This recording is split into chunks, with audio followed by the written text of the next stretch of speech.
పాడుతా తీయగా షో పైన సింగర్ ప్రవస్తి చేసిన ఆరోపణలు సంగీత వర్గాల్లో పెద్ద దుమారాన్ని రేపాయి. ఈ ఆరోపణలకు ఆ షో జడ్జిగా వ్యవహరిస్తోన్న సింగర్ సునీత తాజాగా స్పందించారు.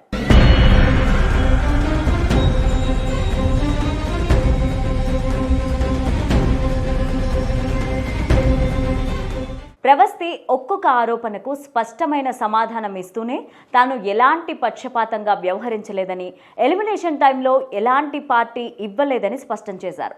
ఎలిమినేషన్ రోజున తాను అక్కడ కూర్చున్న విషయం ఏకైక కారణం తన షెడ్యూల్ ముగియకపోవడమేనని చెప్పారు.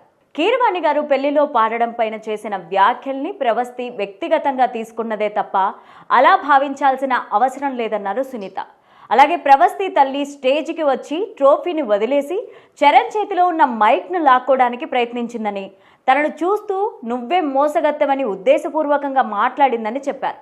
ఆ టైంలో తాను సంయమనం పాటించి నమస్కారం చేసి ప్లీజ్ అన్నానని, అది కూడా వీడియోలో రికార్డ్ అయిందని పేర్కొన్నారు.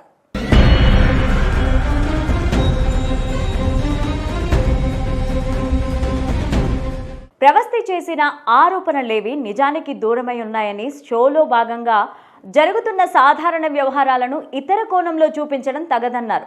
పార్టీ ఇచ్చారని ఆరోపించిన ప్రవస్తినే ఆ కేకు తిన్నదని గుర్తు చేశారు. ఆ సందర్భంలో టీంకు భోజనం తెప్పించడం పరిపాటి అని, ఎవరైనా ఎలిమినేట్ అయినప్పుడు పార్టీ ఇచ్చినట్టుగా చూపించడం సరైంది కాదన్నారు సునీత. ప్రవస్తి తల్లి చేసిన శాపనార్థాలు సునీత హృదయాన్ని బాధించాయని, ఓటమిని హుందాగా అంగీకరించకపోవడం కరెక్ట్ కాదని పేర్కొన్నారు.